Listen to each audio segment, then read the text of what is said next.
So we'll be looking at heat energy today. Of course, this is a concept we all have an experience of. So heat energy is energy transferred from a body with high temperature to a body with low temperature. So we have an example of a pot here on the stove. The temperature down here from the fire is higher than that of the pot. So there's going to be a transfer of heat from this fire to the pot. Now that is energy transfer. We have no energy called cold energy.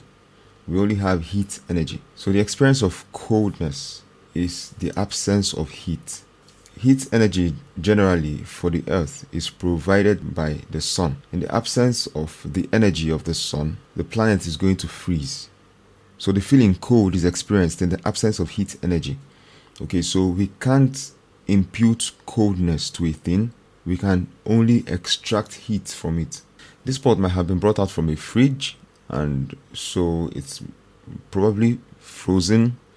All right, what happens in the fridge is you have a confined space, all right, and you have a mechanism that can extract heat from that confined space into the ambience.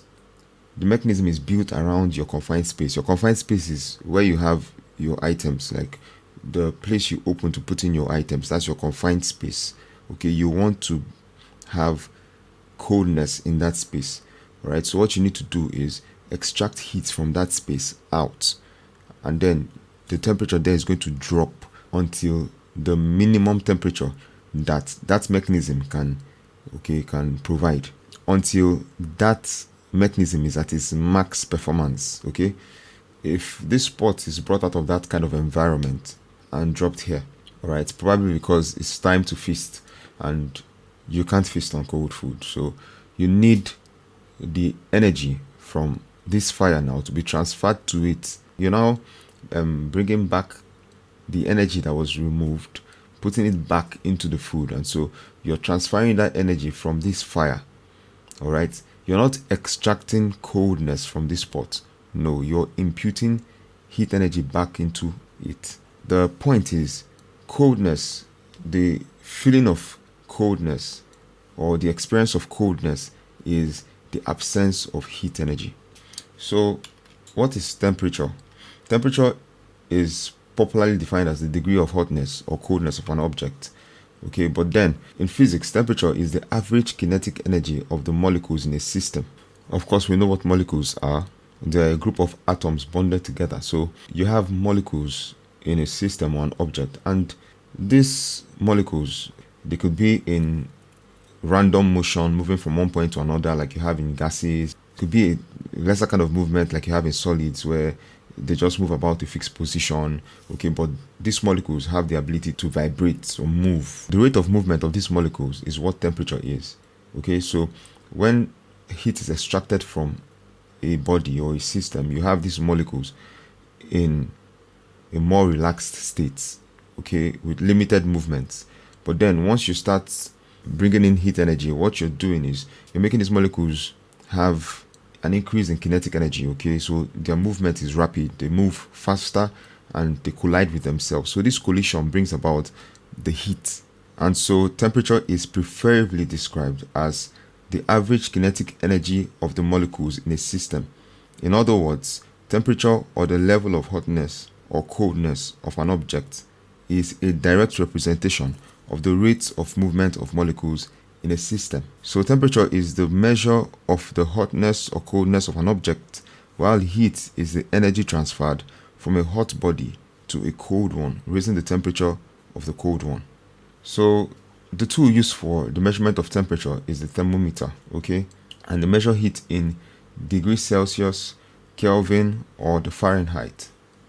So we have an example of thermometers here. Okay, this is one, this is another, and this is another. Okay, they're used for different purposes. Okay, so this one can be used to check the body temperature, while these ones can be used to check temperature of liquids and all that. So they have different specific uses, but then they are all used to check temperature of substances or objects. Heat energy affects matter in several ways. One of them is the increase in temperature. Okay, so once heat energy is present, you have temperature increasing from one point to another. We have change of state. So change of state is what you have with ice when you have it change from solid to liquid. That's from the ice you have to water.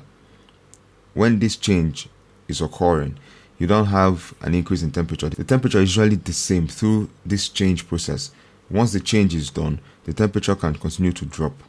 Okay, so an effect of heat on matter is change of state. It's different from increase in temperature. All right, we have expansion of bodies. Okay, bodies can enlarge when heated, okay, and contract once heat is extracted. All right, we have change in pressure and volume, change in physical properties of bodies. Okay, so that's also a thing. You could have physical properties change, like color. All right, you could have change in chemical properties too. Okay, so the chemical makeup of objects can also change. So let's look at the kinetic molecular theory. We know that an atom is the smallest particle of an element that retains the chemical properties of that element. So if you break down an object to a very small particle, okay, that's smallest particle you can get that represents that object. For example, you take it to a lab, you check it, it has same properties with the main object. Okay, that smallest particle you can get that retains that property is called an atom. If you break that particle below or beyond that point, it loses the properties of that body. So at that point, when it's the smallest particle that retains that property or those properties, then you call that an atom. Okay, so it is the smallest units into which matter can be divided, while molecules are a group of atoms joined together by chemical bonds and can be made up of same or different elements. Of course, we have discussed all this in the previous class, so it's not new. Okay, so in solids, we have molecules fixed in a definite position. Molecules don't move about, up and about in solids. They just stay in their fixed position and then they vibrate about that position. While in liquids, molecules are more free to move about. Okay, then in gases, we have molecules in constant motion. Constant motion. They are always moving. They can explore as much space as their container will allow them. Okay, so molecules would always collide elastically with one another. We have this structure for the molecules of solids. They are fixed, they have a definite position, and they just move about that position. We have for liquids that they can move, they are free to move about, they are not fixed at the point, they are free to explore. You have gases that are in constant random motion. Okay, so there are basically three ways heat energy can be transferred from one body to another, and they are: one, conduction; two, convection; and the third one, radiation. Okay, so in conduction, direct contact is needed. It's a mode of heat transfer where you must make direct contact with your heat source. Okay, for example, is what we had with the pot. Okay, so let's imagine that while that pot was on the stove, okay, you leave a spoon on the pot. While the pot receives heat from the heat source and gets heated, okay, the spoon is going to receive heat from the pot it was placed on. All right, and the only reason why it will receive heat from that pot is because they are in contact. That's the mode of conduction. You're heating it via conduction. All right, because of its contact with the pot. So most metals usually transfer heat energy easily, and that's the same case we have with electricity. So most metals have the ability to conduct or transfer heat energy and electricity or electrical energy, okay, because of the presence of free electrons. All right, now this presence of free electrons accelerates the transfer of kinetic energy throughout the object, as opposed to most non-metals like you have in water, you have in air, you have in wood, plastics, and so on.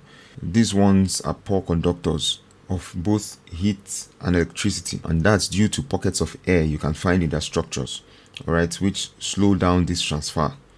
Okay, so it's more like you have a molecule, you have a pocket of air before another molecule, you have another pocket of air before another molecule. So it's usually difficult to just transfer electricity or heat energy from one molecule to the other, because that molecule will have to send it via the air in between itself and another molecule, unlike what you have with metals, where you just have these molecules contacting themselves, okay, without anything in between. So the transfer of heat energy or electrical energy via conduction is easier because these molecules can make contact with themselves. The ability for metals to conduct heat energy is called thermal conductivity, and this conductivity differs amongst metals. So we have metals like copper, we have iron, and these are good conductors of heat, all right? But copper has a larger thermal conductivity compared to iron, all right, which means copper is way better with conducting heat energy than iron. Okay, so when you heat one end of a material, their molecules gain energy and begin vibrating increasingly as the heat gained is increased. Due to this, they bump against neighboring molecules increasingly and transfer energy to them. And this continues until all molecules of the material vibrate rapidly about their fixed positions. So this is how thermal energy is transferred through conduction. It requires contacts. There has to be contact. In this case, contact from molecules in a material. It's good to also note that liquids are poor conductors of heat, water inclusive, with mercury as an exception, all right? So we know mercury is molten metal at room temperature. That's metal in its molten form. Okay, so it has good ability to transfer heat energy, okay, and electrical energy. So let's look at the applications of conduction in our everyday life. So good conductors can be used to make heat exchangers like we have in radiators in cars, we have in condensers and evaporators in air conditioning. All right. So these heat exchangers have the responsibility of extracting heat from a body or a space and expelling it to another body. So we have examples of making cooking pots. Okay, you use good conductors to make cooking pots.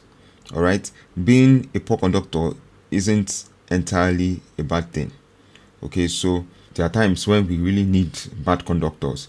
Example of such times would be the making of handles of cooking utensils. Okay, at this point we would definitely need bad conductors, because you wouldn't want to access your pot or access a spoon that has been in contact with your pot, and then when you touch it, it burns you. It's good to be safe while cooking, and that would require that the handle for cooking utensils be made with bad conductors. So also the making of clothes to keep warm.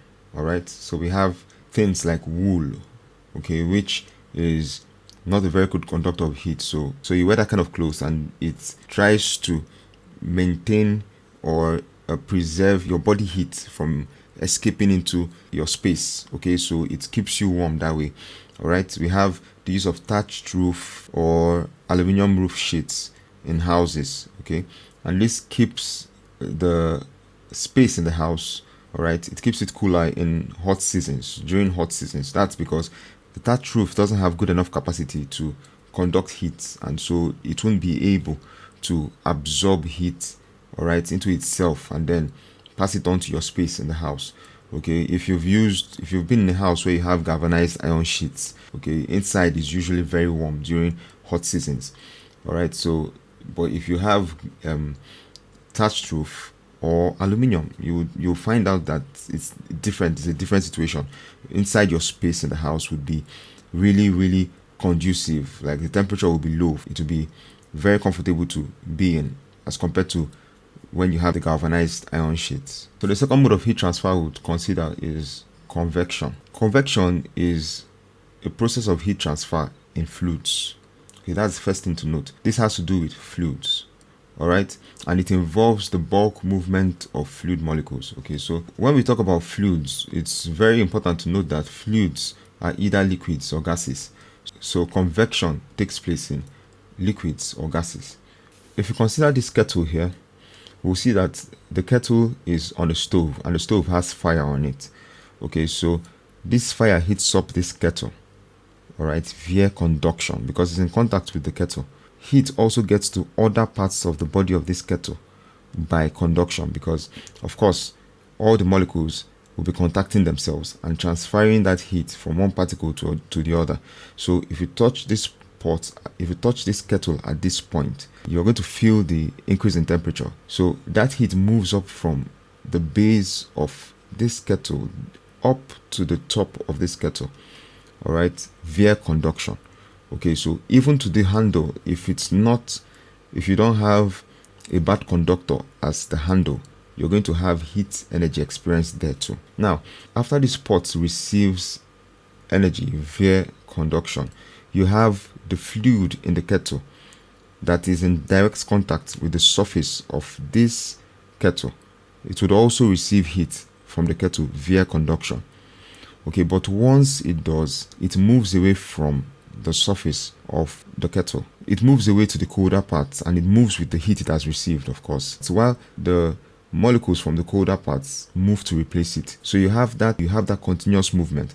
Okay, so this continues to happen until you have the fluids have enough energy to change state. So let's take water, for example. If it's water you have in here, once it gets to the point where it has enough energy to change state, you will see those molecules break free, and you have this fluid, water, leaving this kettle as vapor. All right. Okay, so we can also explain what happens here with kinetic energy. Okay, so when the bulk particles in contact with the pot at the bottom gets heated by conduction, the volume of the fluid increases. Their volume down here, all right, increases. So since their mass becomes constant, of course, if your volume increases and your mass becomes constant, definitely the density would reduce. Okay, so that bulk particle of fluid down here will become less dense. It's going to move upwards since it's lighter than the surrounding fluids. So while other bulk, more dense particles will take its place. Okay, and this happens over and over and over again. And this is the convection process. So note that in conduction, the average position of molecules remain the same. Okay, while in convection, these particles actually move to other places carrying heat. All right. So a very good example of convection is experienced in the movement of land and sea breeze. Okay, so for land and sea breeze, if you were on the beach on a sunny day, you would have the experience of very cold breeze hitting your body, all right, coming from the ocean. Okay, so what happens is you have the sun heating up the land and heating up the ocean. Okay, but then the ocean has a very large heat capacity compared to the land, which means it can absorb so much heat energy and you wouldn't even notice an increase in temperature.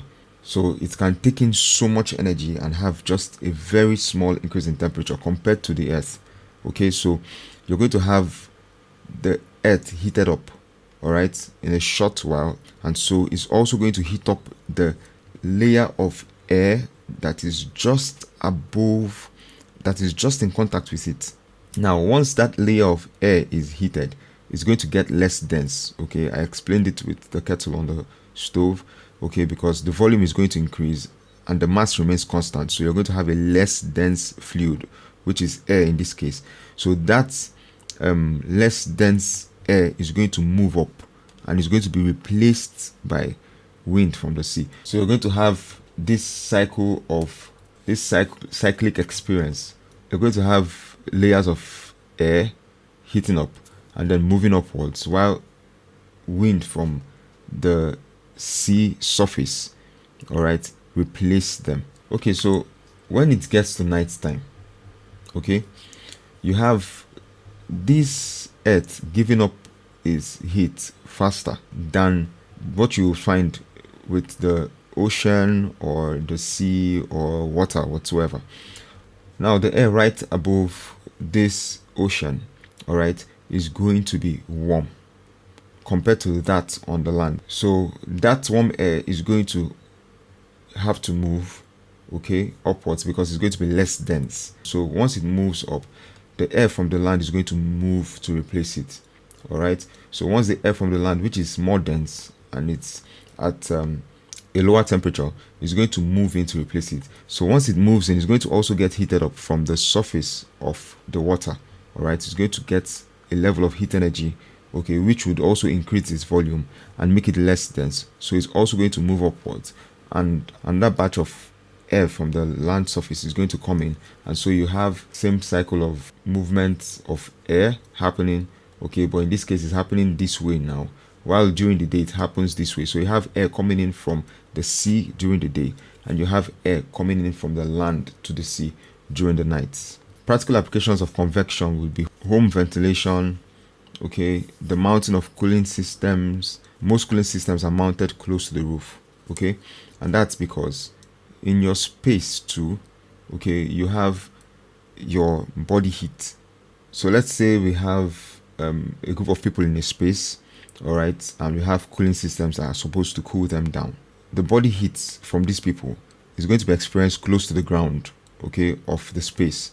So once the air surrounding the body of these people gets heated up, it gets less dense and it's going to move upwards, all right, and be replaced by cooler air. Okay, so this happens over and over again. So if you notice in your space, the air closer to the roof, all right, let's take out, we're taking out the possibility of sunlight heating up your roof now, because that's also another source of heat into your space. But then we're just assuming heat can't come in from outside. Okay, so this is within your room now. The heat from your body gets the air around you heated up and makes it less dense, so it moves upwards towards the roof. All right, so if you check your space, you will find out you have hotter air towards the roof than you have towards the ground. Okay, so it's wiser to put your cooling systems closer to the roof so they can suck in air that is closer to the roof, which will be the air at the highest temperature in your space. Okay, so it will take that air into the cooling system, cool the air, and pour it back in your space. Now, since it's pouring out cold air, that cold air will always find its way back down. Okay, so humans would experience it. So it's beautiful to put your cooling systems close to the roof. So we have this experience in cooking meals, of course. The way our food gets boiled easily is via convection. All right, we have the same experience with hot air balloons and air-cooled engines. So the third mode of heat transfer we'll talk about is radiation. This is the transfer of heat from one body to another without a heating medium. We notice from conduction that we need a medium for this heat to be transferred. Okay, so we have bodies in contact. So their bodies in contact is the medium through which heat is transferred. So we talked about convection, all right, where heat has to be transferred through the bulk displacement of fluids and all that. All right, but in radiation, okay, there's no need for a medium between bodies for heat to be transferred between them. So a very good example would be the sunlight hitting the earth. The sun doesn't hit the earth via any medium. It's far away from the earth, very far away from the earth, but yet the earth gets heat energy from the sun.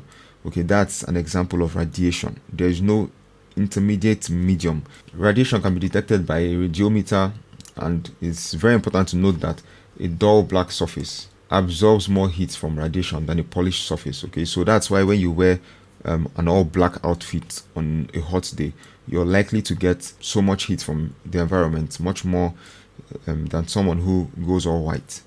So at this point, let's consider the design of a thermos or vacuum flask. All right, this flask keeps hot liquids hot and cold liquids cold for a long time, and they successfully do this by reducing the possibilities of heat loss or heat gain from the three modes of heat transfer. We have a stopper cap, okay, installed on it. It has an outer wall and an inner wall. They are basically made of reflective and shiny surfaces. Remember what we talked about, dull black surfaces compared to polished surfaces. Okay, so those shiny surfaces would help resist heat via radiation. All right, we have vacuum installed here. Now, this vacuum protects the liquid from heat transfer via conduction. Of course, conduction would definitely require contact. So once there's vacuum here, it means this inner wall has no contact with the outer wall, all right, because there's vacuum right between them. So heat can be transferred via conduction. All right. And remember, heat can be transferred via radiation because, first of all, we have a shiny surface or a reflective surface right in here. So it's going to be able to reduce drastically the amount of radiation that this fluid within the flask can receive. Okay. So we then have an insulated support. We have hot liquid in it. Can be hot liquid, can be cold liquid. All right. So this flask generally protects the fluid within it from heat loss or heat gain.